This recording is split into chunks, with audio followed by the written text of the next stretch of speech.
Hello everyone, welcome back to this channel. In this video, I'm going to show you how to add Glowburst transition on CapCut apps. Now let's get started.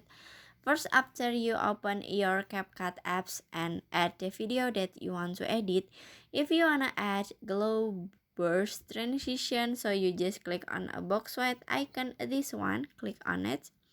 And after this, you can click on the effect, this one. Click on it and swipe until you can see a glow burst transition effect. This is the glow burst, this one.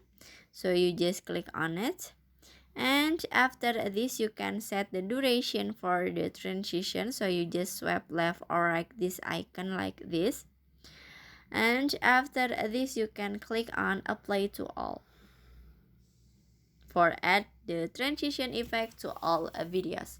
And now you can click a check icon, this one for fine, okay, and finish. So that how to add glow burst transition on CapCut apps. I hope you found this video to be helpful. If you enjoy with the content, please consider like, comment, and subscribe down below. Bye bye.